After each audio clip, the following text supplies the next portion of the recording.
Next topic है input devices, input इकाइयां।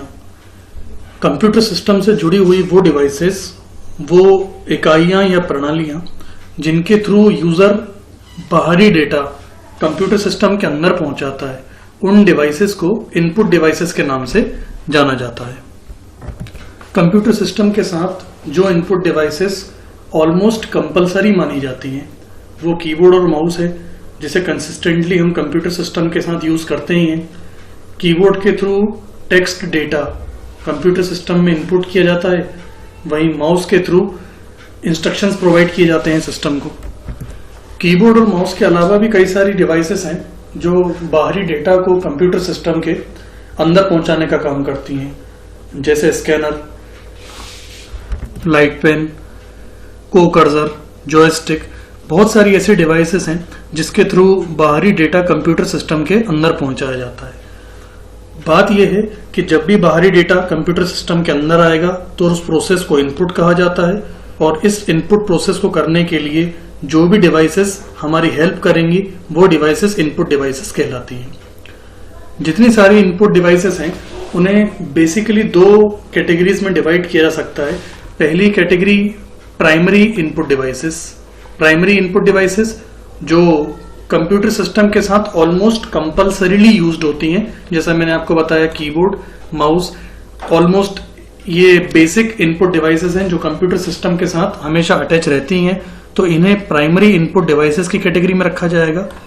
Otherwise इनके अलावा जो भी अलग अलग तरह की इनपुट डिवाइसेस हैं, जैसे बारकोड रीडर हुआ, जॉयस्टिक हुआ, लाइट पेन हुआ, ये सारी डिवाइसेस भी इनपुट का ही काम करती हैं, लेकिन इनका ऑप्शनली यूज किया जाता है, यानी जब कभी विशेष आवश्यकता हो तो ही इन डिवाइसेस का यूज करते हैं इनपुट करने के लिए।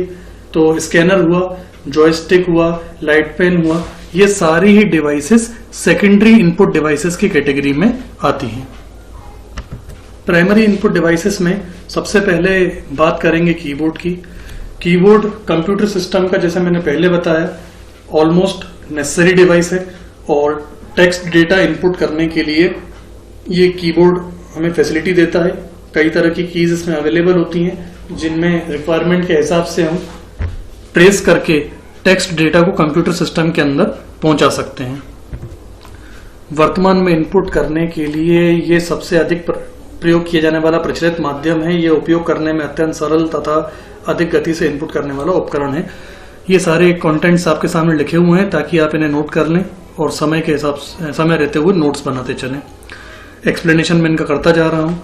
कीबोर्ड कनेक्ट करने के लिए कई सारे एडाप्टर्स अभी तक यूज में लिए जा सकते हैं। एडाप्टर्स मीन्स कंप्यूटर सिस्टम से कीबोर्ड को कनेक्ट करने के लिए इस तरह के कनेक्टर्स की जरूरत होती है। सबसे पहले शुरुआती समय में कीबोर्ड को कनेक्ट करने के लिए इस कनेक्टर का प्रयोग किया गया था। ये सीरियल कनेक्टर इसे कहा जाता है।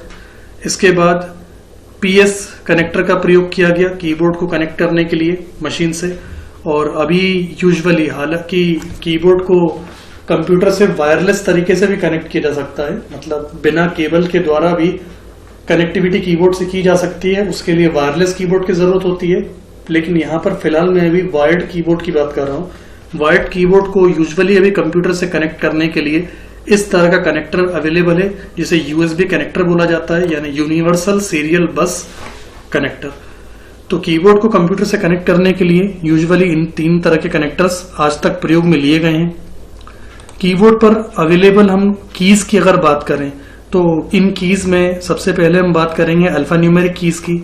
इन सारी कीज में A से लेके Z तक के अल्फाबेट्स, 0 से लेके 9 तक के डिजिट्स और अलग तरह के स्पेशल सिंबल्स इंक्लूड हैं। कहने का मतलब यह है कि कीबोर्ड पर यूजुअली वो कीज जो A से लेके Z तक की हों, 0 से लेके 9 तक के डिजिट्स की हों, या ये सिंबल्स वाली हों, इन सारी कीज की कैटेगरी को अल्फा न्यूमेरिक कीज कहा जाता है। हालांकि कीबोर्ड कई सारे डिजाइन्स में अवेलेबल हैं, लेकिन इसके बाद भी कीज ऑलमोस्ट कॉमन ही रहती हैं। कीज की दूसरी कैटेगरी को मॉडिफायर कीज कहा जाता है। Modifier keys alt button, control button या शिफ्ट बटन के रूप में अवेलेबल होती हैं। कई सारी शॉर्टकट कीज के लिए हमें कंट्रोल या ऑल्ट शिफ्ट का अल्फाबेट्स के साथ यूज करना होता है। जैसे उदाहरण के लिए अगर आपको कॉपी करना होता है तो आप सिंपली कंट्रोल सी का यूज करते हो या पेस्ट करने के लिए कंट्रोल वी का यूज करते हो, तो यूजुअली कंट्रोल, ऑल्ट और शिफ्ट इन सभी कीज को मॉडिफायर कीज के नाम से जाना जाता है। इसके अलावा कीबोर्ड पर स्पेशली 0 से लेकर 9 तक के डिजिट्स वाली कीज भी होती हैं। उन कीज की कैटेगरी को न्यूमेरिकल कीज के नाम से जाना जाता है। इसके अलावा कर्सर कंट्रोल कीज, जिसमें upper cursor, below cursor, right cursor या लेफ्ट कर्सर अवेलेबल होते हैं। इन कर्सर को यूजुअली हम कर्सर को रोटेट करने के लिए प्रयोग में लेते हैं और कई बार गेम्स खेलते समय भी इस तरह की कीज का यूज किया जा सकता है। इन्हें कर्सर कंट्रोल कीज कहा जाता है। इसके बाद बात करेंगे फंक्शन कीज के बारे में। फंक्शन कीज में F1 से लेकर F13 तक के कीज अवेलेबल होती हैं। यूजुअली इसमें F1 नाम की की हेल्प के लिए यूज में ली जाती है। फंक्शन कीज में हर फंक्शन की का अपना एक स्पेसिफिक वर्क होता है और उस वर्क के लिए ही वो डिवोटेड रहती हैं।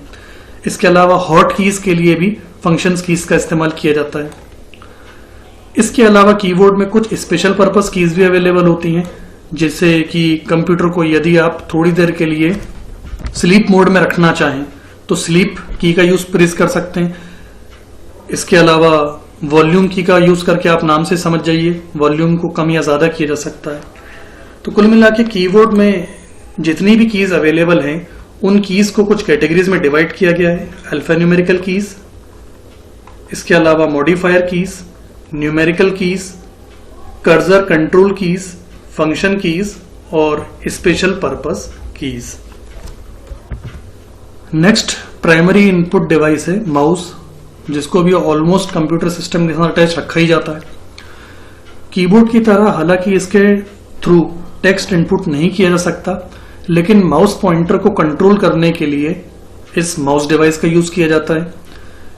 यूजुअली बहुत सारे इंस्ट्रक्शंस ऐसे होते हैं जो कीबोर्ड के द्वारा देना नामुमकिन है या लगभग मुश्किल होता है, लेकिन माउस के थ्रू ये इंस्ट्रक्शंस इजीली प्रोवाइड किए जा सकते हैं। विशेष करके GUI बेस्ड यानी ग्राफिकल एनवायरनमेंट में सारा काम कीज के थ्रू करना मुश्किल होता है। वहां पर तेजी के साथ इंस्ट्रक्शन देने के लिए हम माउस डिवाइस का यूज करते हैं। माउस का यूज करते समय यूजुअली 4 तरह के तरीकों से अलग अलग इंस्ट्रक्शंस हम सिस्टम को दे सकते हैं। जैसे यूजुअली हम क्लिकिंग का काम करते हैं, लेफ्ट क्लिकिंग। कई बार ही जरूरत पड़ने पर डबल क्लिकिंग की जरूरत होती है, तो वो उसका इवेंट अलग होता है। कई बार राइट क्लिकिंग करके हम इवेंट जनरेट करते हैं, कई बार हम लोग ड्रैग करके भी इवेंट जनरेट करते हैं। यहाँ पर जितने भी तरह के माउस अभी तक अवेलेबल हुए हैं उनमें सबसे शुरुआती माउस मैकेनिकल माउस कहलाता था। इस मैकेनिकल माउस में नीचे की ओर, नीचे की सतह पर एक रबर की बॉल लगी हुई होती थी, रबर की बॉल। ये बॉल जैसे जैसे हम माउस को उसकी सतह पर घुमाते हैं, रबर बॉल उसकी सतह के हिसाब से घूमती थी और उसके अंदर के सेंसर्स, जो रोल के कारण सेंसर को इंस्ट्रक्शंस मिलता था, वो इंस्ट्रक्शन सीधे सिस्टम को जाते थे और उसी इंस्ट्रक्शन के हिसाब से ही माउस पॉइंटर रोटेट होता था। यूं समझ लीजिए कि जैसे अभी के समय में हम लोग यूजुअली ऑप्टिकल माउस का यूज करते हैं। ऑप्टिकल माउस में नीचे की सतह में से एक लाइट की बीम निकलती है, प्रकाश का एक स्रोत निकलता है, जिसके रिफ्लेक्शन के आधार पर माउस सेंस करता है और कंप्यूटर सिस्टम को निर्देश प्रदान करता है और उसी के हिसाब से ही माउस पॉइंटर अपनी एक्टिविटी करता है। तो जैसे अभी के समय में ऑप्टिकल माउस, यहाँ याद रखिए ऑप्टिकल का मतलब प्रकाशीय है, तो जो भी ऑप्टिकल डिवाइसेस होती हैं वो हमेशा प्रकाश की पद्धति पर ही आधारित होती हैं। तो यहाँ पर ऑप्टिकल माउस में नीचे की सतह में एक प्रकाश की बीम निकली रहती है, रोशनी आती रहती है, जिसके हिसाब से कंप्यूटर सिस्टम को इंस्ट्रक्शंस प्रोवाइड किए जाते हैं। पुराने समय में ऑप्टिकल पद्धति इतनी ज्यादा प्रचलित नहीं होने के कारण मैकेनिकल माउस यूज होता था। उसमें नीचे प्रकाश की जगह एक रबर की बॉल लगी हुई होती थी। बॉल के घूमने से उसके सेंसर्स इफेक्ट होते थे और सेंसर्स से ही माउस के पॉइंटर को इंस्ट्रक्शंस जाते थे। यहाँ पहली पिक्चर में मैकेनिकल माउस के एग्जाम्पल को दिखाया गया है। ऊपर से ट्रांसपेरेंट करके दिखाया गया है कि नीचे एक तरह की बॉल लगी हुई है और बॉल के आसपास में आप यहाँ पर सेंसर देख रहे हैं जो सिस्टम को इंस्ट्रक्शंस देते थे। इसी के ठीक पास में एक पिक्चर है जो कि वायरलेस माउस की है। वायरलेस माउस यूजुअली ऑप्टिकल होता है और ऑप्टिकल होने के कारण प्रकाश की बीम निकलती है, जैसा मैंने आपको बताया। यहाँ पर ये एक बात और बता दूं कि ऑप्टिकल माउस जरूरी नहीं है कि वायरलेस ही हो, ये वायर्ड फॉर्म में भी हो सकते हैं। फिलहाल तीसरी कैटेगरी माउस की बताई हुई है कॉर्डलेस माउस। कॉर्डलेस माउस जैसा मैंने आपको बताया कि यूजुअली ऑप्टिकल बेस्ड होते हैं, तार रहित। माउस सबसे उन्नत प्रकार का माउस है जो आपको तार के झंझट से मुक्ति देते हैं। यह आरएफ यानी कि रेडियो फ्रिक्वेंसी तकनीक की सहायता से सूचना को संचारित करते हैं यानी सूचना को भेजते हैं। इनमें दो मुख्य कंपोनेंट्स होते हैं, एक ट्रांसमीटर तथा रिसीवर। ट्रांसमीटर माउस के अंदर में होता है जो इलेक्ट्रोमैग्नेटिक सिग्नल के रूप में माउस की गति तथा इसके क्लिक होने की सूचना भेजता है। रिसीवर एक छोटा सा कंपोनेंट होता है, यूएसबी कंपोनेंट, जिसे हमें कंप्यूटर के यूएसबी पोर्ट पे लगाना होता है।